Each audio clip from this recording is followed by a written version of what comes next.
STJ, que presidia a sessão, a senadora Simone Tebet, quando houve o primeiro sinal autoritário deste governo, quando o Eduardo Bolsonaro falou em reeditar o AI-5. Eu, sentado na comissão, fiz um questionamento e, por incrível que pareça, naquele dia, ninguém discutiu o assunto. Eu me levantei, fiquei na porta deste plenário, olhando para todos, estarrecido, porque não se deve levar desaforo contra a democracia.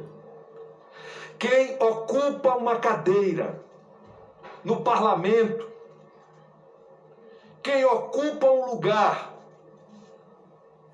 trazido pelo voto popular, não pode tolerar ato contra a democracia de nenhuma natureza.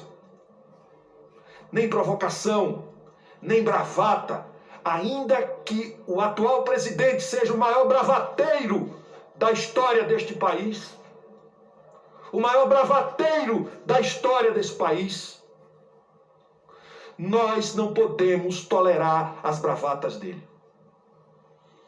Ainda que esse presidente passe o tempo todo acenando para o nazifascismo e que tenha uma comunicação fascista, trejeitos fascistas, que se reúne com partidos nazistas, nós não podemos tolerar esse tipo de situação, nem esse tipo de manifestação sob nenhum argumento. Nós somos uma casa que representa a democracia, que representa o povo, e nós não podemos ter nenhuma dúvida do que devemos fazer. O voto impresso, como disse o senador Omar Aziz, como disse aqui o senador Humberto, como todos que me antecederam, é a forma que ele está buscando para questionar a derrota que ele terá. Ele será derrotado. Sabe por quê? Porque ele não foi capaz de ter empatia com as 563.707 mortes. Ele não se indignou. Ele não se solidarizou com família nenhuma. Ele não visitou nenhum hospital neste país. Ele não visitou nenhuma família. Ele não prestou solidariedade a nenhuma vítima da maior tragédia que se abateu sobre a humanidade neste século. Portanto, ele é um homem sem empatia, sem amor, sem condição de liderar quem quer que seja. Líder carrega no coração amor, carrega no coração o desejo de cuidar de toda a sua nação. Ele cuida e ele carrega somente o desejo de cuidar dos seus interesses e dos interesses da sua família, do seu núcleo familiar, abrangida por algo que ele chama de patriotismo. E queria, para concluir, senhor presidente, dizer que vamos ter essa votação na Câmara e vamos ter essa votação no Senado. É hora da gente mostrar que essas casas têm autonomia e que não se dobram a nenhum tipo de bravata, a nenhum tipo de intimidação, seja ela de que maneira e de que forma vier. Sob pena da gente deixar que a bravata dele se transforme numa efetividade de força que ele não tem, porque esses tanques e essa armada não é de uma milícia pessoal do presidente, é para defender o povo brasileiro. Se é no dia 7 de setembro, como Vossa Excelência falou, é para mostrar ao mundo que a gente tem que defender, e a gente está aqui para defender a nossa soberania. Mas ele vai defender a soberania contra o povo brasileiro? O que ele quer? Que soberania é essa de impor a força que é para defender o povo brasileiro contra o povo brasileiro? Por isso, o nosso repúdio indignado a essa bravata desse presidente que não honra o cargo e os votos que recebeu. Obrigado, senhor presidente. Senhor presidente, um desfile militar no dia 7 de setembro, nada causaria nesse país, porque nós estamos, e o povo brasileiro até gosta de ver o desfile militar no dia 7 de setembro. O que nos causa espécie, e que causa espécie a todas aqueles que respeitam a democracia, protegem a democracia, e aqui o Senado tem uma função constitucional muito séria, senador Renan. Nós somos os guardiões das instituições democráticas. O Senado tem essa responsabilidade. No dia em que o Senado vai acabar com uma lei que é resquício da ditadura, a Lei de Segurança Nacional, entre aspas, e vai votar a Lei do Estado Democrático, aonde as liberdades estarão ali garantidas e as responsabilidades estarão ali garantidas na forma da lei. No dia que vamos fazer isso, botar uma pedra sobre um resquício do período da ditadura, no dia em que a Câmara dos Deputados deverá também colocar uma pedra definitiva sobre a tentativa de um retrocesso. Que retrocesso é esse, senador Omar? Voto impresso. Eu comecei na vida pública 40 anos atrás. E eu sei das deficiências do voto impresso. Eu sei das deficiências do mapismo manual. Eu já fui vítima disso. As urnas eletrônicas brasileiras são seguras e podem ficar mais seguras. São seguras e podem ficar melhores. Agora nós estamos vivendo a época e a geração do Open Bank. Por que nós não podemos ter o banco de dados das eleições salvaguardado num outro mainframe criptografado como backup das nossas eleições, podendo ser auditável em qualquer momento, em qualquer instante? Por que temos que propor uma lei em que lá em São Gabriel da Cachoeira, lá em Aureté, lá em Paricachoeira, nós vamos ter votos impressos que não vão chegar em Manaus com menos de 5 dias, só para causar tumulto, só para causar instabilidade política, só para causar uma narrativa.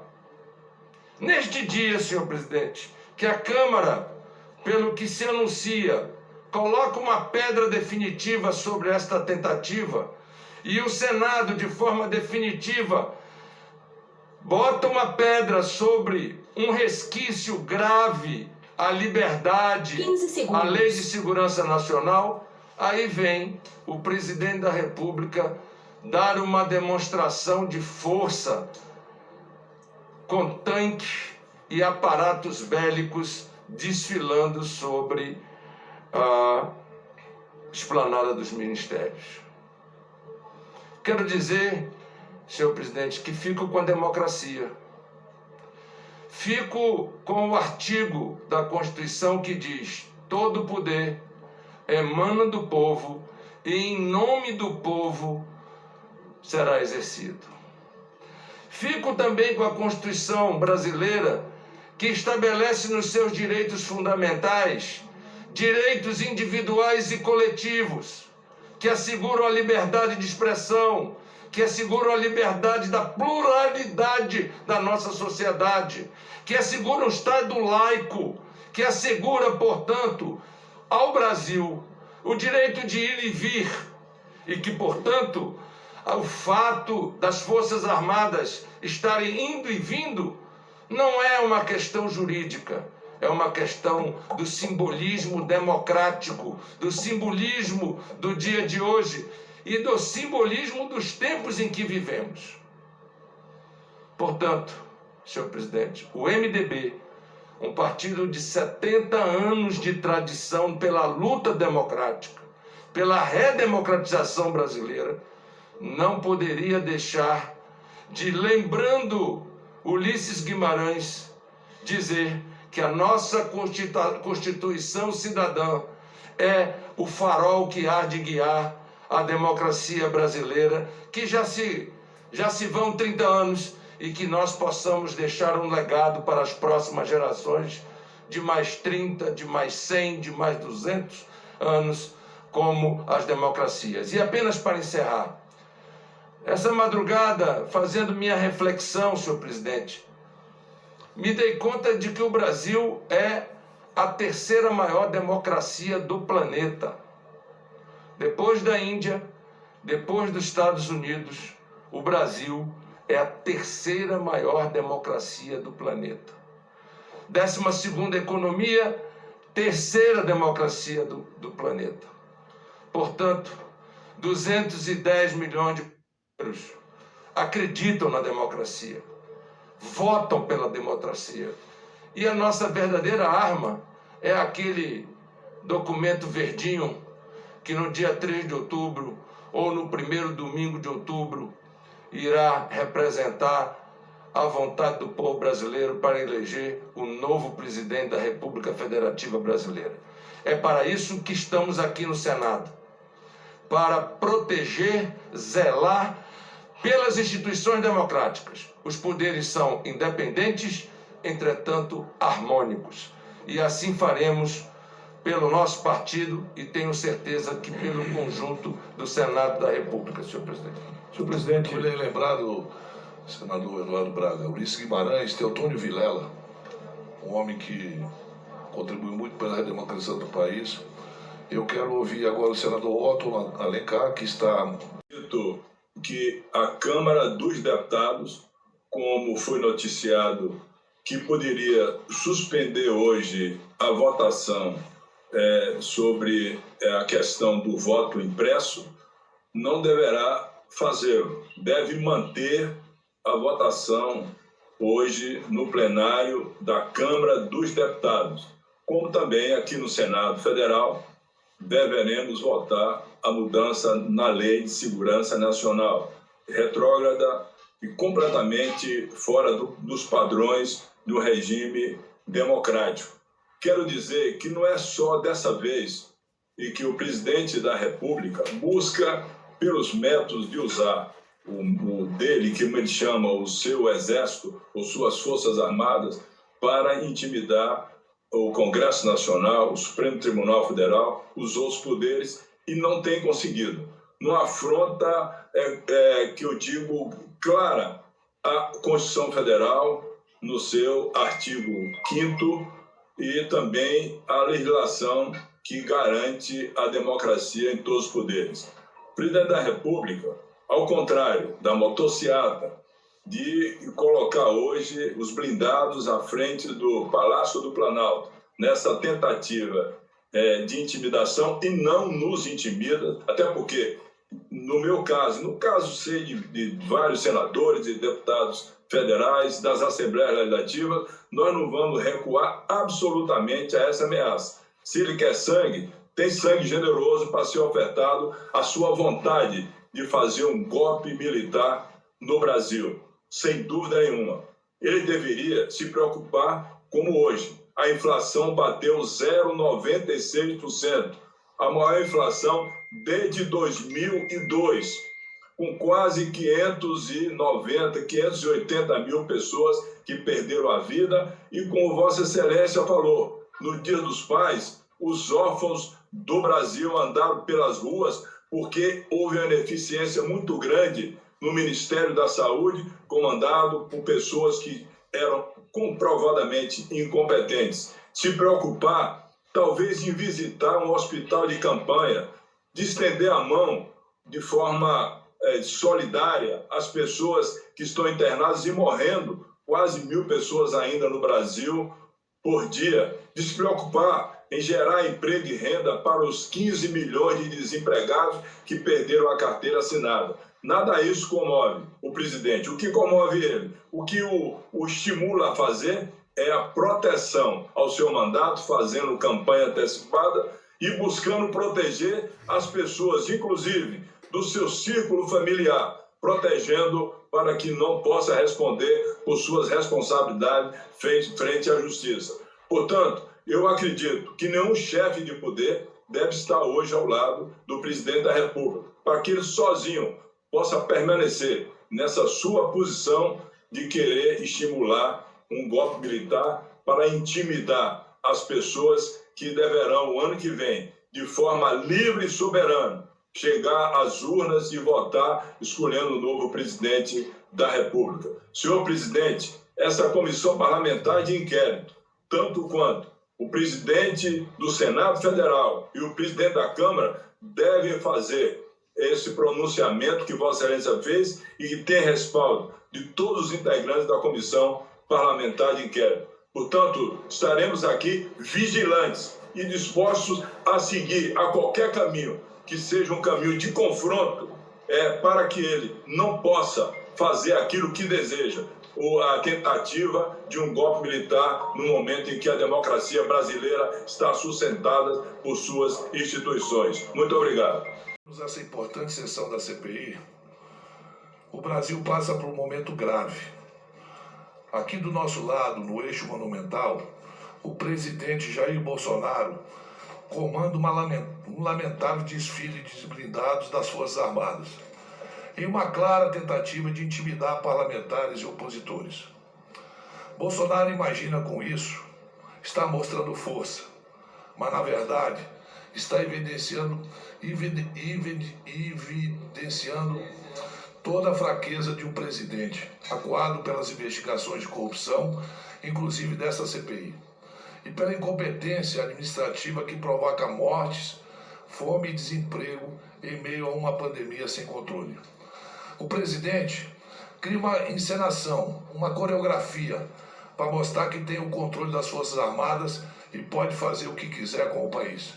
É um absurdo inaceitável. Não é um teatro sem consequências, mas um ataque frontal à democracia que precisa ser repudiado. O papel das Forças Armadas é defender a democracia e não ameaçá-la. Desfiles como esse serviriam para mostrar força, para conter inimigos externos que ameaçassem nossa soberania, o que não é o caso nesse momento. As Forças Armadas jamais podem ser usadas para intimidar sua população, seus adversários, atacar a oposição legitimamente constituída. Não há nenhuma previsão constitucional para isso.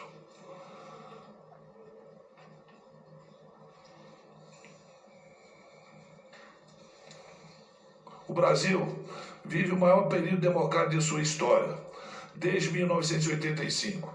Temos eleições livres e instituições fortes e independentes dos poderes. Bolsonaro não tem o direito de usar a máquina pública para ameaçar a própria democracia que o elegeu. Em apenas 2 anos e meio de mandato, Bolsonaro colocou o país nessa situação vejatória, degradou as instituições e rebaixou as Forças Armadas, formadas em sua grande maioria por homens sérios e honrados, como pude presenciar de perto no meu Amazonas. Todo homem público, além de cumprir suas funções constitucionais, deveria ter medo do ridículo. Mas Bolsonaro não liga para nenhum desses limites. Como fica claro nessa cena patética de hoje, que mostra apenas uma ameaça de um fraco que sabe que perdeu. Não haverá voto impresso. Não haverá nenhum tipo de golpe contra a nossa democracia. As instituições, Congresso à frente, não deixarão que isso aconteça. A democracia tem instrumentos para defender a própria democracia contra roubos golpistas. Agressões à Constituição não são legítimos. Defender golpe não é aceitável. E defender o fim da democracia precisa ser punido com rigor da lei. Nós, os democratas, estamos aqui a postos para defender a democracia e o nosso país com os instrumentos que a Constituição nos confere. Era esse o recado que a CPI, eu como presidente da CPI, queria passar. A democracia é inegociável. Não se negocia a democracia. E aqueles que usam todos os meios para apoiar um golpe estão contra a democracia, estão cometendo um crime constitucional, independente do meio de comunicação. Independente do meio de comunicação. Quem esteja, nesse momento, apoiando esse tipo de atos, arroubos, contra a democracia brasileira, não pode passar impune.